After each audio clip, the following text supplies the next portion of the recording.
Someone You Should Know. A program about people you know and even more that you don't. Hosted by Stuart Sax, veteran, husband, father, and grandfather. Now, here's your host, Stuart Sax. Well, I welcome you back to another episode of Someone You Should Know. Glad to have you with us again today. As I say every Wednesday, I'm very, very happy to hear from you. Also, to receive the comments that you send in between the shows, telling me who you'd like to see on the show, what you think of the show. And we've been doing this for almost 10 years, over 500 episodes. So I must be doing something right. And I think I'm just going to keep on doing it until you tell me to get out of here. Well, one person that I'm going to tell you never to get out of here, and that is Christine Dean, who is the networking diva here in the DFW area. But Christine Dean can be reached to assist you with your social media presence, your marketing, your websites, and everything, wherever you are, not only in the country, but in the world. So you can reach out to Christine and say, hey, take a look at my website or give me some input as to what you think I may need to do to get me to that next rung on the ladder. Christine Dean, thenetworkingdiva.com is her website. Check it out. You can even set up a free consultation with her. She is the sponsor of this show and she is the producer of this show. And for 500 of these episodes, she's been my right arm. So thank you very, very much, Christine. Well, we are at the end of May now. We're heading into the summer months. Everybody has already sent in their tax returns, and some of you may still be awaiting that check in the mail with your return. And you say to yourself, what am I going to do with it? Am I going to go out and just buy that widescreen TV I've been talking about? Or do I or should I invest it? And for that is the reason why I reached out to Ron Glasgow of Glasgow Investments, because we all have to get our mindset on not always saying, well, as soon as I get that paycheck, it's gone. And living, as they say, the old phrase, living from paycheck to paycheck and all. I think it's fair to say, Ron, that the first person you need to pay when you get your paycheck is yourself. And take a certain amount and say, I'm going to set this aside for my future to save it. You have been in the investment and financial industry for quite a while. So much so that you, over the last couple of years, decided, hey, it's time for me to hang my own shingle and be my own boss and to work one-on-one with people. So I want to know, where did this all begin? You studied finance in college, and then you started working in the financial industry. Tell us a little bit about your background, Ron. Yeah, sure. So I guess I just recently opened Glasgow Investment Solutions, sort of my second go around. I opened a shop when I was 25, barely knew the difference between fixed income and equity back then. But this time around, I did it for a bunch of different reasons. I was an advisor for 10 years. The way I got into that was I grew up, to tie into a previous podcast of yours, I grew up in a steel mill town. But if you've ever been to a steel mill town, you want to make sure you don't end up in the steel mill town. So joined the Marine Corps right out of high school, proudly served. But I was right after Gulf War, where we thought we'd have this big period of peace. Turns out that didn't happen. But nonetheless, I was a machine gunner for one hitch and then got out. Went back home to Southern Illinois University in Edwardsville to go to school. And those of you that don't know, any state university in Illinois is free for veterans if you do 2 years and get honorably discharged. It's a great thing to know. So I went there and majored in finance, and you really don't know what the jobs are. So I got an internship at the old A.G. Edwards. I was sitting on a bond desk where you literally had two phones. You were there 10 hours a day. And I'm like, there's no way I could sit at this seat 10 hours a day for the rest of my life. But it showed you what jobs were available. And I thought I'd be a pretty good advisor. So I applied with AG and then Edward Jones, the local hometown teams. And Edward Jones came back quicker, and they were expanding at the time. So I made a beeline straight back to San Diego because I was 25, and I'd spent a little time there in School of Infantry and after SOI. I thought I'd be an advisor forever. I took it seriously. And as the Marines teach you, be technically and tactically proficient. So you gain some with experience, but I also complemented that with CFP, and my master's degree is specifically in tax and financial planning. Again, I thought I'd be an advisor forever, was going well, but my dad got really sick. He got lymphoma and lung cancer at the same time. I'm his only child. So I sold my practice and moved back to St. Louis and got an extra 5 years with my dad, which is, worth its weight in gold. I knew I wouldn't stay in St. Louis forever. So I didn't want to open another practice. And back in those days, you couldn't run one from across country. So what I did is I sort of stumbled into it. I needed a job, and I got on with a tremendous company called WP Carey that did one of the first alternative investments. And their specialty was non-traded real estate investment trusts, and their specific strategy was sale leasebacks. So they were really who taught me how real estate works, who taught me what alternatives are. Owe an awful lot to them. They're no longer in the space, but they're a thriving multi-billion-dollar company in their own right. But that really got my foot in the door to private equity real estate. Over time, you go from being a regional guy, I moved up, and I would say the capstone was being managing director for a top 10 Delaware statutory trust sponsor at the time. So I built out that channel basically from scratch and really got some influence. That was really the capstone of all that. And then recently with January, about a year ago, I started thinking I didn't want to be on the road as much. The business wasn't quite the same post-COVID. And I really think I have something to add, and that is most people, regardless of their wealth, are still just being given 60-40 model portfolios, or these one-size-fits-most sort of canned portfolios. Investment management's really been watered down. And so you see people so worried about the choppiness of the market that happened recently. That's normal. That shouldn't scare anyone that badly. But everything's become so highly correlated, it's hard to diversify. It doesn't really matter if you got this large cap value or mid cap core. You've got to go outside of the traded securities. And that's where I come in, where we can give you real estate or credit or oil and gas programs. I mean, it goes all the way out there to wine if you want to get crazy with alternatives. Yeah, investing is something that my parents taught me. My mom, this is an interesting fact, my mom never lost a penny investing. Why? Because she only invested in certificates of deposit. Yes. And bank accounts, savings accounts. So even though the interest might have been 2% or maybe up as high as 8 or 9%, she just put her money into dividend paying vehicles. So she never lost a penny. Did she make a lot of money? Yeah, she made a pretty fair amount doing that because she didn't have anything on the loss side. Correct. But that doesn't really work in today's society. If you've got a little bit on the side that you want to just put away and say, I'm just going to let that, it's a low or actually almost a no risk investment vehicle. But in today's world, when we're investing, I think it's fair to say, you want whatever you're investing to grow. Now, do you want it to try and grow rapidly and take on that extra risk?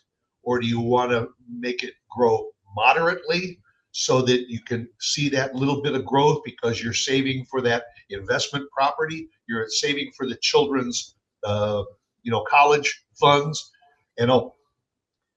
Do you find in your workings that people do really have a plan, or do you find more of them don't really have an adequate plan for growth?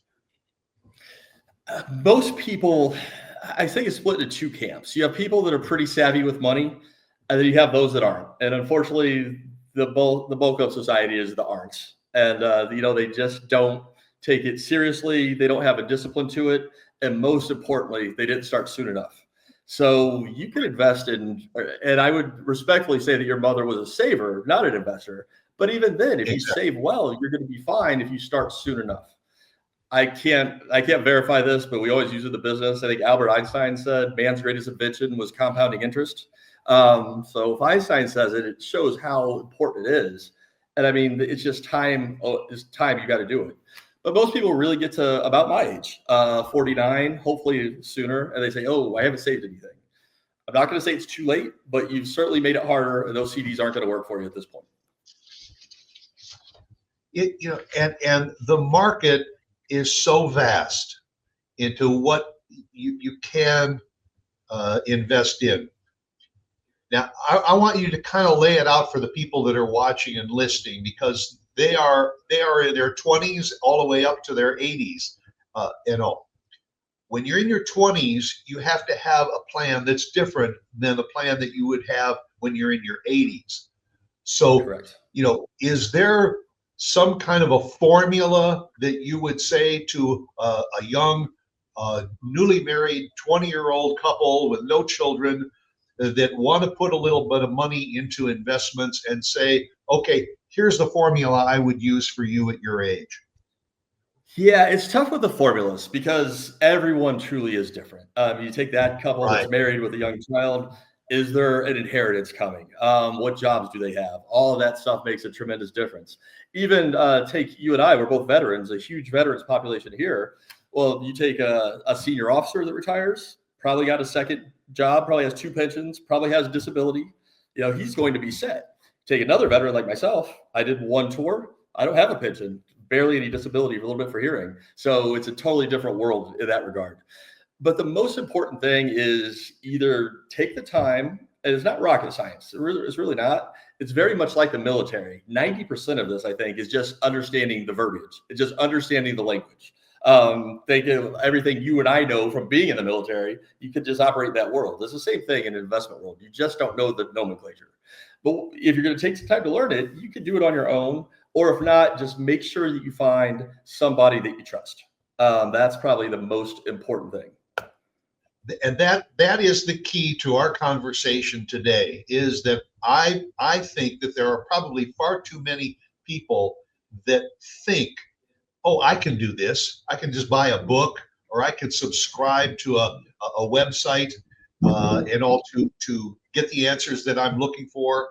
But in my mind, why do I want to invest all of that time trying to understand this when I can reach out to somebody like Ron Glasgow and say, look, I've saved up a little bit of money, and it's money that I don't want to have access to, because let's face it, when the money is available, you find ways to spend it. Let's take that extra trip. Let's buy that flat screen TV that we've always wanted. But the important thing is, as I said at the top of the show, you pay yourself first. So, and I know I'm handing you a bone right here by saying, wouldn't you say that it is advisable for somebody that does have some funds that they want to shelter? Well, I shouldn't use the word shelter, that they want to invest, to reach out to somebody like yourself, who then says, I have your interests in my mind too. And all. So I say, Ron, here's 10 grand. I want you to double it in 5 years or 10 years if you can. And that way you are the one that's pulling the levers, instead of me having to say, let's buy this stock, let's buy these bonds, and doing all of that work. Yeah, so I hate to say this because I'm in this business. I was an advisor for 10 years. I called on them for 13. So you see the ugly side and the positive sides. There's some terrific advisors out there that have everybody's best interest at heart. But one of the things I've seen in my career over 20 years is it's gone from being personal to people say things like, I've got to run my business like a business. Well, what that means is you're not giving the same personal attention, and now you're using models. You're using models that you slide people in because it's convenient. It fits in your business. So I don't really like that. I really don't. So that's why you've got to really have that rapport. The best thing with anything in business, but especially the money business, trust your gut. When you walk out, if something doesn't feel right after you meet with somebody, go meet with somebody else, because you want to find somebody who's going to pay that attention to you. It's just so important. But it's to be said, when you're starting, you can just buy one mutual fund that's diversified, and as long as you save monthly and just map this out on a loose leaf piece of paper, you're going to be fine. Problem is, and I was the same way at 20 years old, nobody's putting that $100, $150 into their Roth IRA. You're spending it. Yeah, unless you have the option like an IRA, which is really a automatic deduction, if you will. So you don't even see that money. It's automatically put into that fund and all, and you just get the rest as your paycheck, and you budget from that. And that's the way I think those people, especially young people today, that's the thought process I think that you have to have, is that take the money and it's like unfound, or it's found money, and put that into a pot over here, and then the rest of it is, and if you run a little bit short at the end of the month, well, the next month you don't say, I'll just take it from my investment money.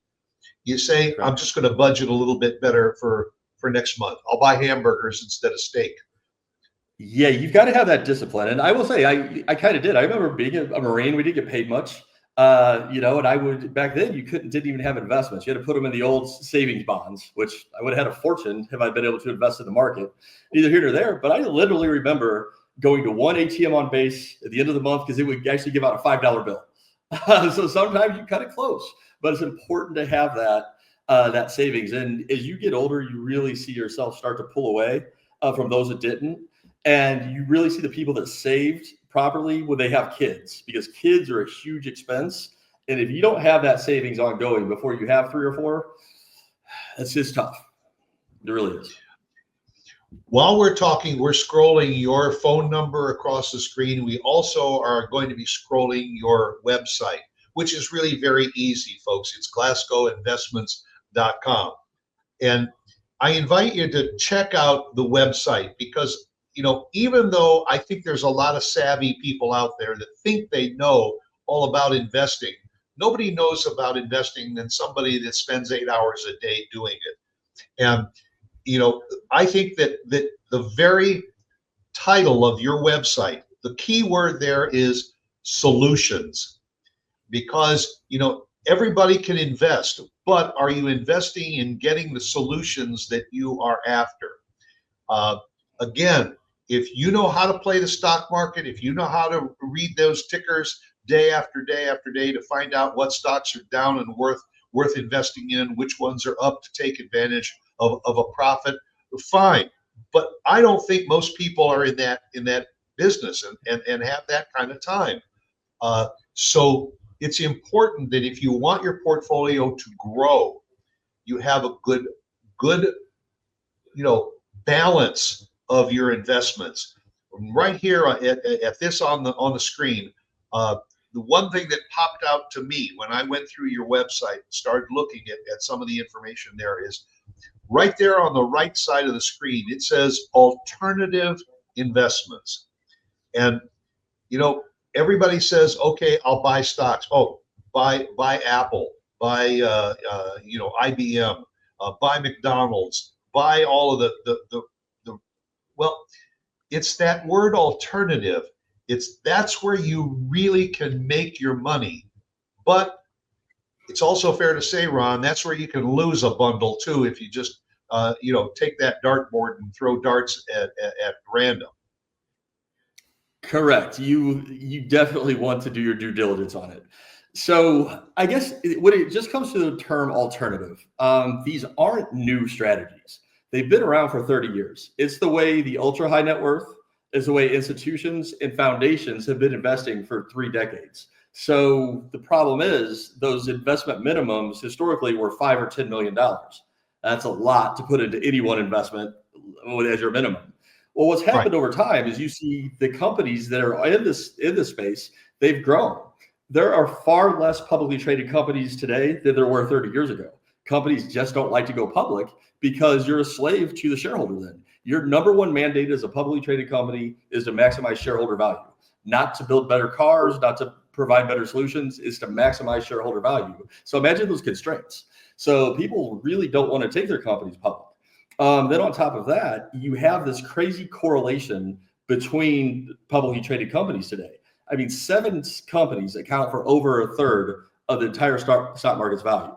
So is it important to have big cap and small cap and growth funds and core? Of course, it's good to break it down as best you can always, but it doesn't have the same meaning that it used to. it's just kind of imprudent to think that you're going to beat the market consistently if you're only investing in marketable securities. So that's where the alternatives are coming. And I'm telling you, these things are going to come like a wave. I'm granted, I read this stuff every day. The most valuable hour of my day is the hour of the morning that I read. And virtually every company out there is boning up their alternative investment platform. But it's not something you could just do. We've had some bad investments in the alternative space, just like every other sector of investing. I mean, money markets broke the buck 15 years ago. Well, and that's the safest thing in the world. Things can go wrong. But what's going to happen is you're going to see the investment companies are finally getting behind these. They're going to pump them out, and then you're going to have people that are going to sell them that haven't really had the experience with them. So it's why you want to find somebody that is knowledgeable. There's frankly not that many of us. I'm nothing special. I just happened to stumble into it. But for 13 years, all I did was private equity, real estate, and credit, and that turns you on to the other alternatives. The true value to these is not the distributions, which are typically higher. It's not the yields, which are going to be higher than bonds. The true value is the non-correlation and diversification that they give. But that sells about as well as tofu at a steakhouse. So people want to latch onto that yield, and that's what causes some companies to try to juice them a little bit too much, in my opinion. And again, folks, those of you that are watching and listening, if Ron is spewing out words that you don't understand and can't latch onto, you need somebody like Ron to help you with your investing. Because again, I thought I could do it myself. Many years ago, I got involved in a couple of websites that I could subscribe to, and they would put out a little teaser once every Monday morning or something. They would tease you with a couple of stocks to keep an eye on. And every once in a while, I would say, okay, I kind of like that one, and I would call my investment counselor and say, yeah, I want to buy 100 shares of this. And he'd say, well, where'd you hear about that one? Well, I've subscribed to it. Trust me, I'm old enough to know that I kind of went in the wrong direction back then. And that if I had just taken that money and put it in the hands of somebody that was knowledgeable enough to say, I'm going to put, half of the funds that you say that you want to give me, I'm going to put half of it into money market accounts. Some of them I'm going to put it into mutual funds. Others, I've got a couple of stocks. Everybody says, oh, if I had only invested in Microsoft back in the 70s. Well, hindsight is always 20/20. And so if you're looking for, that stock or something that's gonna jump, you got to have somebody that researches it on a regular basis to know there is something that's up and coming. And like I say, I wish I knew back then what I know today, but everybody says that. And that's why the investment company that my family got involved with 2, almost 3 generations ago is still around and still working. Have we always gone in the up direction? No. But when things go down, that's when you have to have faith in your financial advisor to say, we've taken a dip, which we all did at the beginning of this year. I mean, I don't know if there's anybody that escaped the downward plunge of the stock market back in the early part of this year. Now it's starting to come back up, but there are a lot of people that panicked when that happened. Oh my God, I got to take all my money out of my investments and put it in the bank or put it underneath the mattress. That philosophy is bunk. Am I right? Yeah. It's funny. It's the only business where nobody wants to buy when it's on sale. The only business in the world. Nobody wants to buy anything when it's on sale. Ron, I did notice in some of the information, there was something that talked about you being involved in Delaware Statutory Trust, a DST. And can you explain a little bit more about what that is and your involvement in that? Yeah, absolutely. So DSTs are one of my favorite investments, purely because of the tax savings that comes with them. They're terrific investments, I believe.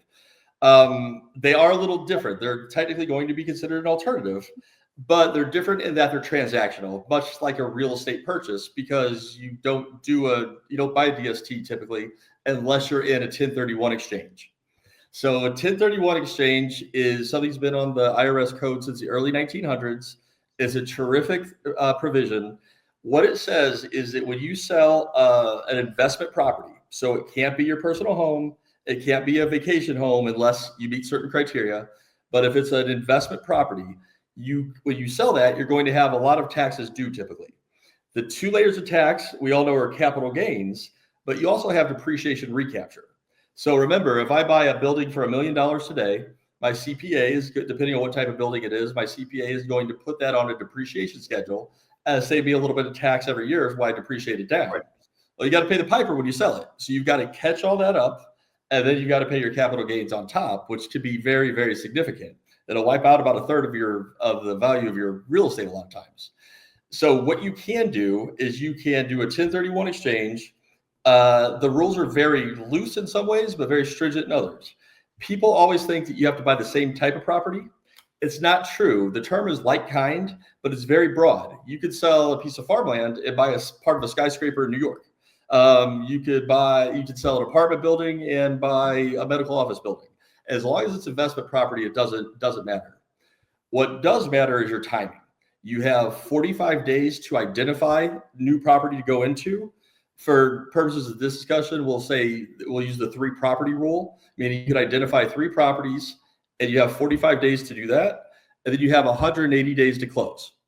I always tell people, whether you're doing brick and mortar real estate or a DST, which I'll get into in a second, always shoot to close on that 45 days. You're probably not going to do it, but at least it's got everybody moving towards a unified goal. Because if you miss that ID period by 1 day, and those are standard days, not business days, your exchange is blown. If you don't get it closed until day 181, your exchange is blown. There's nothing you can do to claw it back.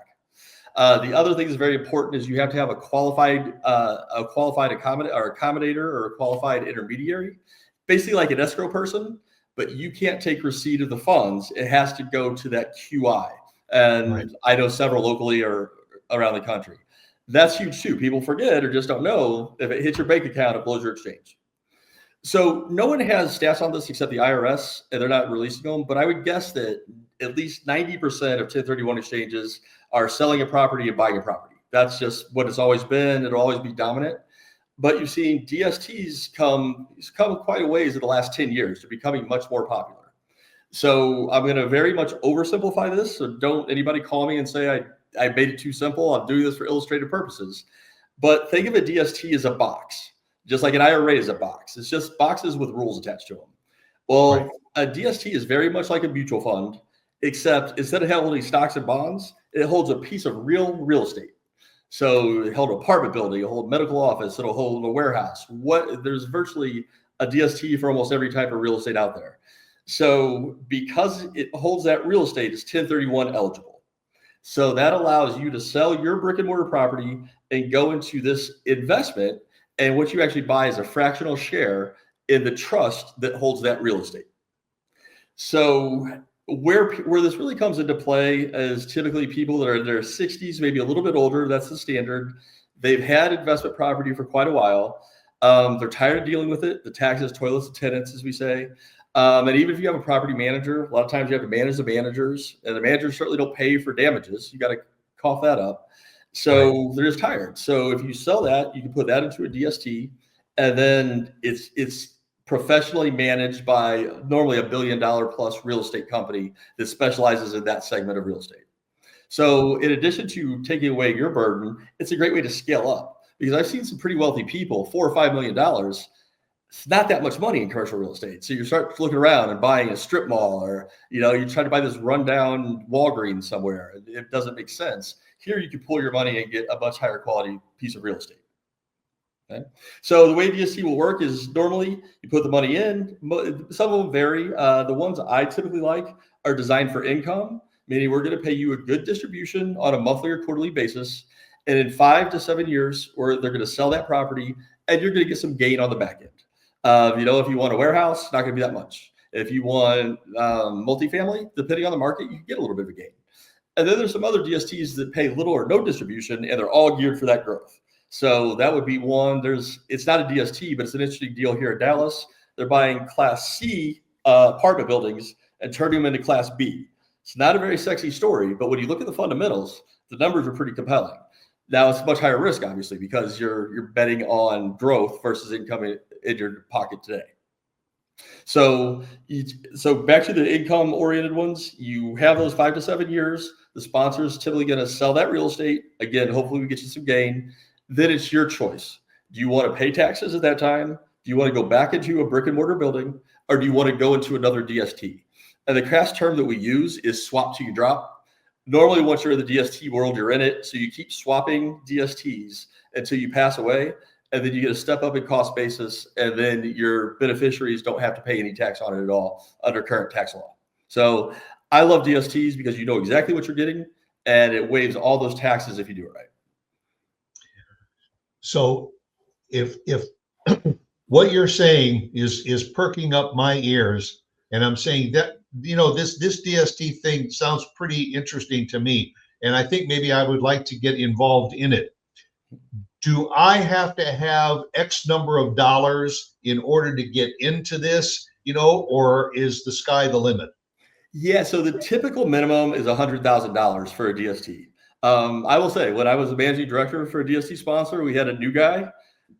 He had 17,000. And I said, look, man, there's a lot of paperwork. I said, if you're willing to do the paperwork, I'm willing to process it. And he was one of my biggest producers 2 years later. So you try to help people out where you can, but you want to count on them 100,000 minimum. And that's another reason to use a DST. You're not going to be able to buy anything for $100,000 if that's what you're coming out of. So it's much more bite size if you need it to be. Or conversely, if you do sell a property for say $1.1 million, and you find another property for $900,000, where you're going to have to pay taxes on that too. A DST is a great solution for $200,000, so you don't have to pay taxes on it at that point. Honestly, when I asked that question, I thought you were going to say $500,000 or $1 million or so. But to get involved in a vehicle like this for $100,000 does not seem to be way out of bounds for a lot of people who are sitting there playing the games with stocks and bonds and all of this kind of stuff. Sometimes, putting it into what you call it's really kind of like it is and it isn't kind of a mutual fund. It's going into, like you said, that box that's got a lot of different parts to it. And when one part is up, another part might be down. So you're still playing ahead of the game. So it's worth it to look into it. Yeah, absolutely. One caveat to the $100,000 thing is you do have to be an accredited investor for a DST. That means, again, to oversimplify it, it means you have $1 million, not counting your primary residence. You don't have to invest it all. The $100,000 is the minimum, but you've got to meet that criteria. So, going back to what we talked about very early in the show, that 20-year-old couple that walks in and they're planning for their future and for their potential family that they're going to plan future, they're not really, unless the guy is a brain surgeon and his wife is also got a high paying job in their 20s.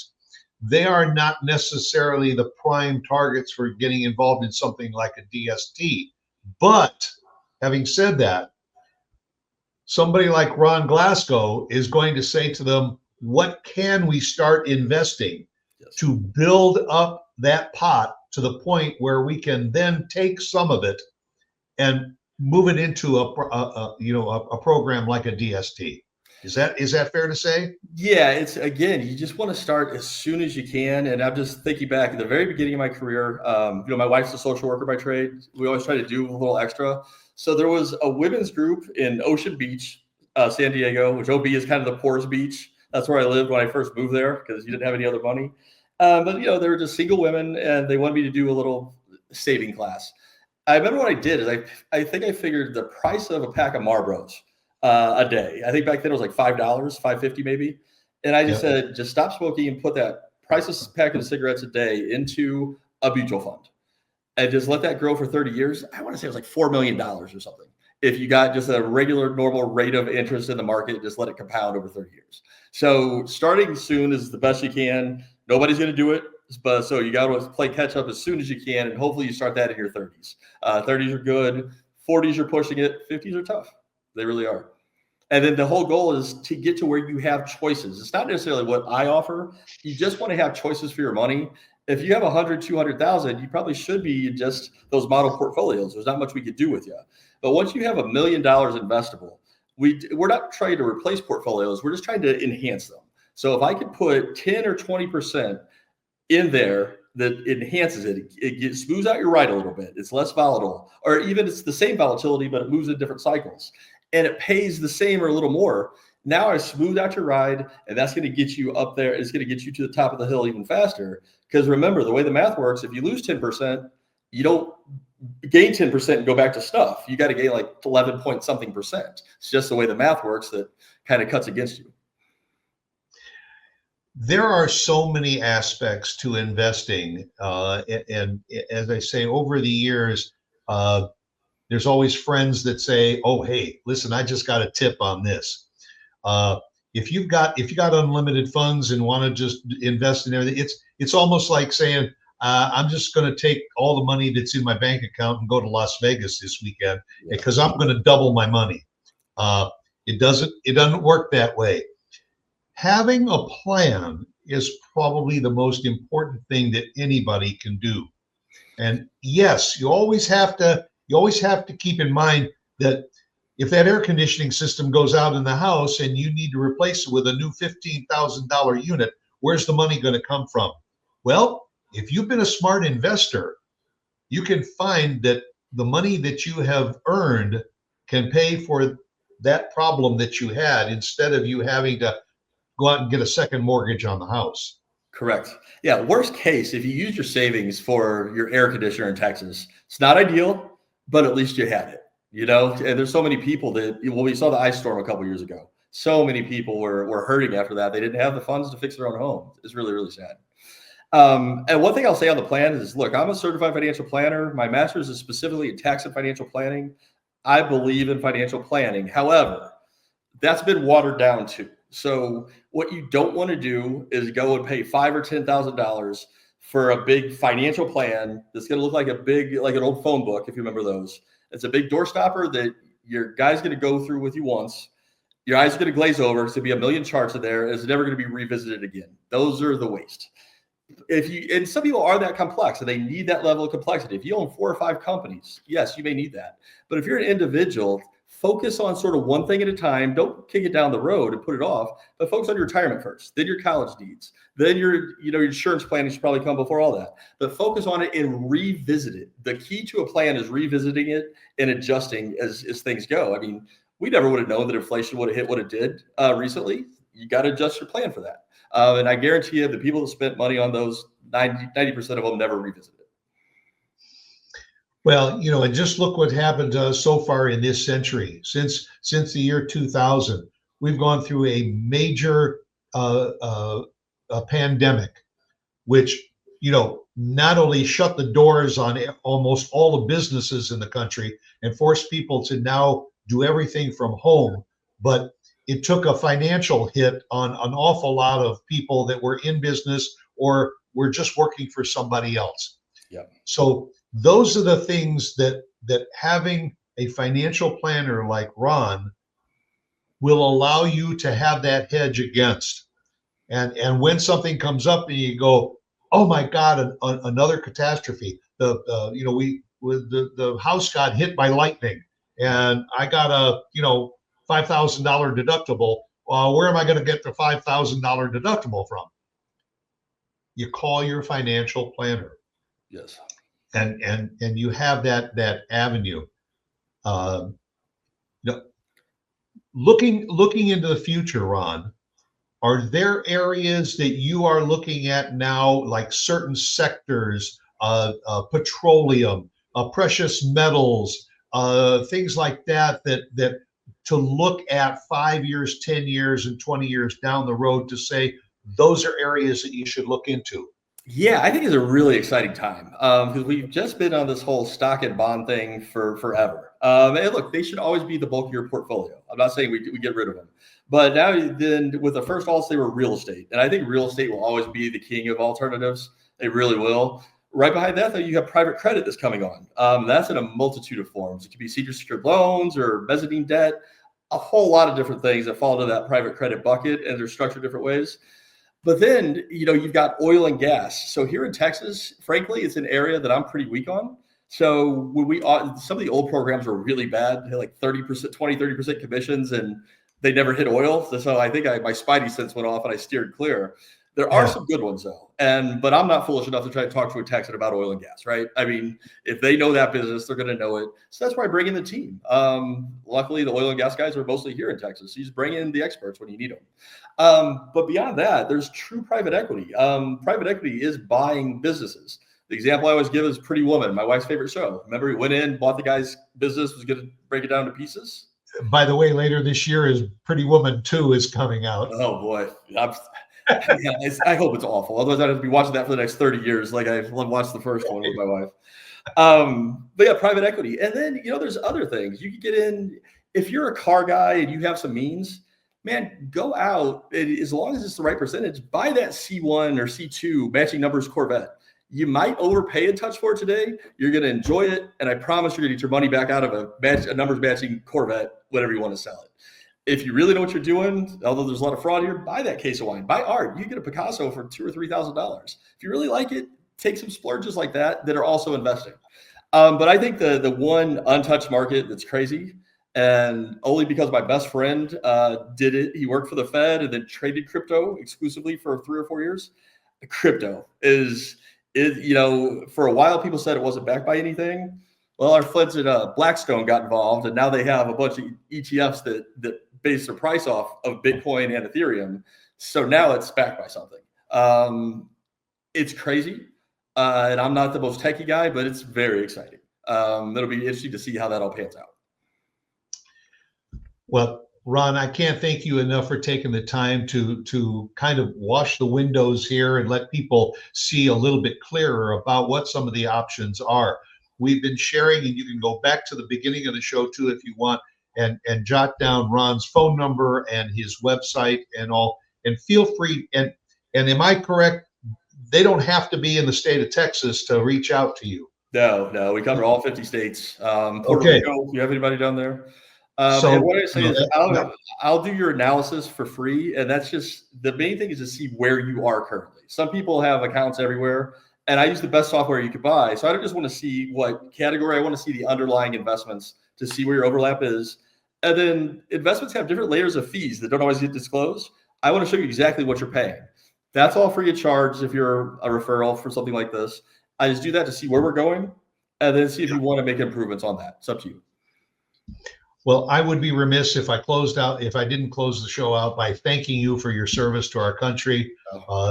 As a Marine, Semper Fi, appreciate your military service, and I'm very proud of mine. That'll do it for another episode of Someone You Should Know. I end my show every week with Oscar Wilde, be yourself because everyone else is taken. And it's very, very true in this discussion that we've just had today also. So go out and make it a great day. And again, a big thank you to Ron Glasgow of Glasgow Investments. Thank you, Ron. Thank you. It's my pleasure.